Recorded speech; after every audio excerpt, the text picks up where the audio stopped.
Hi, welcome to Steve Chats Wrestling right here on youtube.com. Make sure to like the video, please subscribe to the channel, leave your comments in the comment section. Going to be talking Fastlane, going to give you the predictions for you now and a preview ahead to the event itself. Is it going to be a good event? Is it going to be a bit rubbish? Time will tell. I personally think that actually the card itself is probably not the strongest card. You can see that the roster is quite weak with the amount of injuries they've got. It's hard to put a decent show together. I think there's going to be 3 matches that will stand out on this card. I think the triple threat main event will be a decent match to watch. I think AJ Styles, Chris Jericho, of course, will be a masterclass. And Kevin Owens, Dolph Ziggler, even though we've seen it a lot, I think will be a decent match. As for the rest of the card, I think, yes, it is potentially a bit lackluster. But if we look at the build-up and the preview to the event, I think there's been some solid moments. I think some of the promos that WWE have put together have been decent. I still don't think everything they've done has 100% made sense logically as we've gone towards Fastlane. If we look at particularly the triple threat match that was made straight after the Royal Rumble, the Authority and Triple H trying to do everything they can to get the belt off Roman Reigns to give him straight a #1 contenders match without having to fight for it really doesn't really make a lot of sense. And also giving his buddy Dean Ambrose, who as well has been against the Authority a lot in the last couple of years, a title shot. So it seems a bit of a strange decision to me. You think that you'd put the heels in place first, especially at the time when the League of Nations had been doing a lot of the Authority's dirty work to not even get a look in. In fact, the League of Nations, apart from Alberto Del Rio, are not even on the card at Fastlane. Of course, Sheamus and Bad News Barrett have been injured, but Rusev is not involved at all. Sheamus is back in action now and is not involved either. So it goes to show really it's been a little bit of strange booking on the road to Fastlane. But looking at the event itself, we will go through each match now on the card. We'll start the preview, the pre-match show, which you can be seen on YouTube and other formats as well before the pay-per-view. It's a 2 out of 3 falls, Kalisto versus Alberto Del Rio. Personally for me, we've seen this match a lot in the last couple of months. It's a match that we've seen before. Do we need to see it again? Perhaps not. 2 out of 3 falls, yes, it kind of makes sense. I would have used this stipulation actually for Kevin Owens and Dolph Ziggler, but for the storyline of what they're doing with Del Rio and Kalisto, the flute can't be done twice in one night. I can kind of understand that, therefore I can see why they've gone with this match. Personally for me, I do think Kalisto actually might win the match. They've been looking to build him up as the next Rey Mysterio, and to keep the momentum going, they're going to have to give Kalisto the win. Of course, though, Sin Cara is back in action now, so the Lucha Dragons can be a team once again. My head and heart says that Del Rio should win this match because if you look at John Cena, they said there's a chance he can make it back in time for WrestleMania, and now that it seems that the match with The Undertaker is off the table, this would give John Cena a reason to come back in and actually have a match at WrestleMania with someone like Alberto Del Rio for the United States title. It would give John Cena a chance to get the revenge of Del Rio. Was supposed to put him on the shelf, and then we can get back to the US Open challenges on Monday Night Raw once Cena returns and wins the belt back. Of course, this as well, when you look at Kalisto, you can look at the Lucha Dragons. This will give them a chance as the tag team to go towards the tag team titles leading into WrestleMania. They're normally like a 4-team tag team match at WrestleMania with the 4 teams in the corners, and normally is either 1-4 elimination. I think they've done both over the years, so yeah, I expect perhaps the Lucha Dragons could be involved with that instead. I can't see where they would go if Kalisto was to retain the title heading into WrestleMania, or who his opponent would be right now. Looking then onto the card itself, we're going to start with the Women's Championship, the Divas Championship, should I say, Charlotte versus Brie Bella. I think that logically you're going to look at Charlotte potentially winning this match.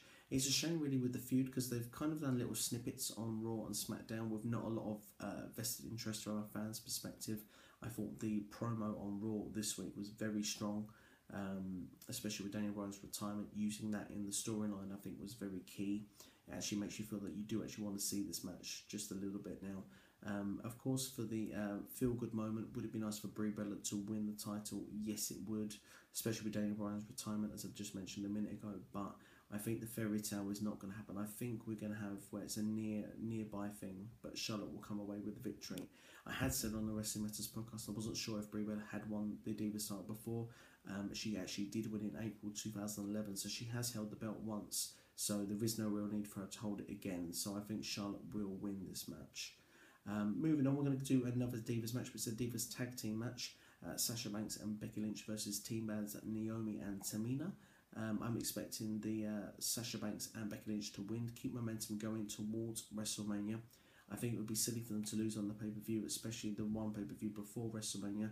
It is expected that Charlotte, Sasha Banks and Becky Lynch will be involved in a triple threat match at WrestleMania. So, for them to get the momentum, they need to win the match. Potentially, Team Bad could get the revenge on Raw or SmackDown next week, especially if Becky and Sasha are named the two top contenders for Charlotte's title. They could have a rematch, and then that way there could be some dissension in the ranks, and Team Bad could pick up the victory. Moving on now, we're going to talk about the Intercontinental Championship. New champion Kevin Owens versus Dolph Ziggler. Of course, I had said a couple of weeks ago on the Wrestling Matters podcast, they'd wrestled 7 out of the last 14 matches on Raw. Looking at Raw this week, they were both in the same match again, although it wasn't 1-on-1. You could argue technically that there is 8 out of 15 rules. So I think this will be the last time these two will wrestle, particularly for a little while on WWE programming, which I think is a good thing. I think Kevin Owens is going to win the match. He won the belt on Raw. It would make no sense for him to lose it 6 days later. And this could potentially set a program with him and AJ Styles heading into WrestleMania. Next, speaking of AJ Styles versus Chris Jericho. I think another masterclass on the way. It would make perfect sense in my eyes for AJ Styles to beat Chris Jericho on this event. It's his first pay-per-view in a singles match. And if you want him to get some real momentum, I think beating Chris Jericho is the way forward. I can't see what Jericho would have to gain by beating AJ Styles at this event. He already has one up in the series. It's 1-1, so he's already got a win over AJ. And heading into WrestleMania, I'm not sure what Jericho's plans are just yet, but AJ Styles, I think, needs the win more. So, yeah, I'm going to put my money on AJ Styles. Edge and Christian hosting the Peep Show, Cutting Edge Show. But it's both combined. It's just a talk show. Going to have the New Day as guests. I still believe that there is actually a purpose to this. Speaking about this on the Wrestling Matters podcast the other day, I had the impression that this would involve something leading into WrestleMania. Now, Edge and Christian are not able to perform, so it's not going to be them versus the New Day. Potentially, I think that we could get The Rock maybe as a surprise appearance. We'll have to keep an eye on Twitter and see if he posts his location tomorrow. That normally gives you a good idea if he's going to turn up at an event or not. And that's normally the WWE's cheeky way of it being a surprise, but also getting more network subscriptions right at the last minute before a pay-per-view event. Could The Rock end up with a New Day segment? So it could end up being The Rock and the Usos versus the New Day at WrestleMania. Time will tell. The other little speculation that it could be Enzo Amore and Colin Cassidy as well. They have been backstage of many Raw and SmackDowns and have done WWE live events as well. Could they come in to be challengers for the New Day at WrestleMania? Time will tell. Personally, for me, looking at WrestleMania at the moment, I think the most logical way to go forward, if you're going to do the 4 teams that they've been doing the last couple of years, would be to have the New Day, the Usos, the Dudley Boys and the Lucha Dragons, as mentioned earlier in the video. Next, we shall go to look at... what else is there? Apart from the main event. Well, we'll look at the main event for the meantime anyway. Dean Ambrose, Roman Reigns and Brock Lesnar. Now, I've said that it's been a bit of a weird booking together, but it's been a bit hot and cold, this feud, really, because in some ways it's been brilliant with the bits that they put with promos together with the superstars, but it always seems like frees a crowd. There's always one person who seems to be left out. There was one week where Roman Reigns wasn't really involved at all on the program, which I think is quite weak leading them up to WrestleMania, especially as Roman Reigns is going to be the guy that heads the company going forward. There's been speculation that Dean Ambrose could actually win the match. I think it's all likelihood that Bray Wyatt will come in and with the Wyatt family to take Brock Lesnar out of the match, and it will leave Roman and Dean. Personally, I would love to see basically a draw in some form. In a triple threat match, the only way that they could actually get that is if they had a double pin. There's no other way really that you can have a draw without involving Brock as well, so a double pin would probably be the most likely way to go. I think that'd be the best way to go, because that way you can either have a triple threat with Dean Ambrose, Roman Reigns and Triple H, or you can have a match earlier in the card, brother versus brother, Roman Reigns versus Dean Ambrose, and the winner facing Triple H later that night. The roster is wafer thin, as we've been over already, and the card for Fastlane seems kind of weak. How much stronger it's going to be heading into WrestleMania, we're not quite sure. So maybe these guys might have to do double duty to make this a bigger show. Time will tell. If I had to pick an outright winner, I would say Roman Reigns would win. If you ask me who I want to win, I want Dean Ambrose to win. If you tell me what the best booking decision would be, I reckon it should be Roman Reigns and Dean Ambrose as a draw. Now, mentioning the Wyatt family, you can see how forgettable it is. The Wyatt families, Braun Strowman, Luke Harper and Eric Rowan versus The Big Show, Kane and Ryback.